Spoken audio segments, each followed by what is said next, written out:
Speaker साहब, भारतीय wrestler Vinesh Phogat Paris Olympic की स्पर्धा से बाहर होने पर मैं एक वक्तव्य देना चाहता हूँ।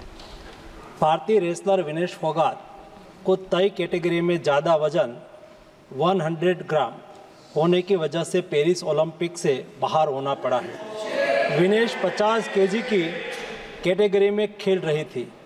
स्पर्धा के लिए विनेश का वजन 50 किलोग्राम होना अनिवार्य था। यूडब्ल्यूडब्ल्यू के नियमों और विनियमों के अनुसार सभी प्रतियोगिताओं के लिए संबंधित श्रेणी के लिए प्रत्येक सुबह वजन माप का आयोजन किया जाता है। अनुच्छेद 11 के अनुसार यदि कोई एथलीट वजन माप प्रथम अथवा द्वितीय में भाग नहीं लेता है अथवा असफल हो जाता है तो उसे प्रतियोगिता से बाहर कर दिया जाता है और बिना किसी रैंक के अंतिम स्थान पर रखा जाता है। 7 अगस्त 2024 को 50 किलोग्राम महिला कुश्ती के लिए वजन का निर्धारण 7:15 और 7:30 पेरिस समय के अनुसार रेपोचेज और फाइनल में भाग लेने वाले पहलवानों के लिए किया गया था। विनेश का वजन 50 किलो 100 ग्राम पाया गया, इसलिए वे स्पर्धा के लिए अयोग्य घोषित की गई। इस मामले को लेकर भारतीय ओलंपिक संघ ने अंतर्राष्ट्रीय कुश्ती संघ से कड़ा विरोध भी दर्ज किया है। नेशनल भारतीय ओलंपिक संघ की अध्यक्षा पीटी उषा भी अभी पेरिस में है। प्रधानमंत्री जी ने स्वयं उसके साथ बातचीत करके उचित कार्यवाही करने के लिए, उचित एक्शन लेने के लिए भी उसको कहा गया है। विनेश मंगलवार 6 अगस्त को 3 मुकाबले जीतकर 50 केजी रेसलिंग ओलंपिक में फाइनल में पहुंचने वाली पहली भारतीय महिला रेसलर बनी थी। सेमीफाइनल में उन्होंने क्यूबा की पहलवान गुजमान लोपेजी को, क्वार्टर फाइनल में यूक्रेन की ओक्साना लिवाच और प्री क्वार्टर फाइनल में वर्ल्ड चैंपियन जापान की यूई सुसाकी को 3-2 से मात दी थी। उन्हें बुधवार 7 अगस्त की रात करीब 10 बजे गोल्ड मेडल के अमेरिकी रेसलर सारा एन हिल्डरब्रांड से मुकाबला करना था। जहां तक उनकी तैयारी हेतु सहायता का प्रश्न है, भारत सरकार ने विनेश फोगाट की उनकी आवश्यकता के अनुसार हर संभव सहायता प्रदान की है। उनके लिए पर्सनल स्टाफ भी नियुक्त किए गए हैं जो अपने क्षेत्र के विशेषज्ञ हैं। उनके साथ हंगरी के विख्यात कोच ओलेर अकोस और फिजियो अश्विनी पाटिल हमेशा रहते हैं। इनको ओलंपिक के लिए इनके अतिरिक्त व्यक्तिगत सहायक स्टाफ जैसे विभिन्न sparring partners, strength of conditioning विशेषज्ञ के लिए वित्तीय सहायता प्रदान की गई, जिसका विवरण इस प्रकार है।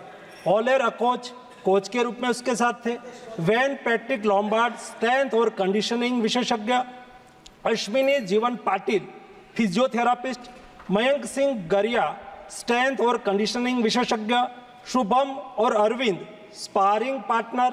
इनको पेरिस ओलंपिक चक्र के लिए कुल 70,45,775 की वित्तीय सहायता दी गई है, जिसका विवरण इस प्रकार है।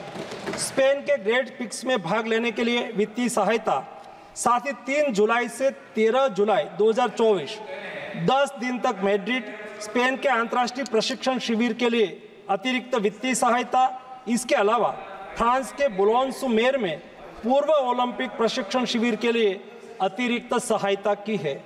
2024 अंतर्राष्ट्रीय कुश्ती संघ सेकंड रैंकिंग सीरीज में 6 जून से 9 जून 2024 4 दिन तक बुडापेस्ट हंगरी में भाग लेने के लिए और 10 जून से 21 जून 2024 तक टाटा ओलंपिक सेंटर हंगरी में अंतर्राष्ट्रीय प्रशिक्षण शिविर के लिए अतिरिक्त सहायक स्टाफ के लिए वित्तीय सहायता की है। स्ट्रेंथ और air conditioning coach mister Wayne Patrick Lombard के लिए टाटा ओलंपिक सेंटर हंगरी में 10 जून से 21 जून 2024 11 दिन तक अंतर्राष्ट्रीय प्रशिक्षण शिविर में भाग लेने के लिए भी वित्तीय सहायता की है। 13 जुलाई 2023 से 16 जुलाई 2023 4 दिन तक बुडापेस्ट हंगरी में 4th रैंकिंग सीरीज में भाग लेना और 10 से 16 जुलाई 2023 16 दिन तक बुडापेस्ट हंगरी में प्रशिक्षण शिविर हेतु इसको वित्तीय सहायता की है। वेलमेकेन बुल्गारिया में 10/11/2022 से 3/12/2022 तक प्रशिक्षण के लिए वित्तीय सहायता दी है। उनके रिहाई प्रक्रिया के लिए आवश्यक उपकरण खरीदने के लिए भी वित्तीय सहायता की गई है। 2020 टोक्यो ओलंपिक चक्र में 1,13,98,224 रुपये का आर्थिक सहयोग उसको किया गया था। 224 पेरिस ओलंपिक चक्र में भी टारगेट ओलंपिक पोडियम स्कीम में 53,35,746 और वार्षिक ट्रेनिंग एवं स्पर्धा कैलेंडर में 17,10,000 कुल मिला के 17,45,775 रुपया हमारे खिलाड़ी को आर्थिक सहायता करके उसको सक्षम करा गया।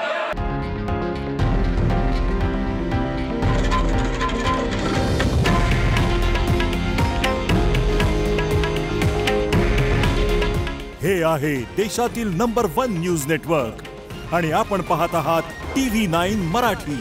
काळजी तुमची, हित महाराष्ट्राचं।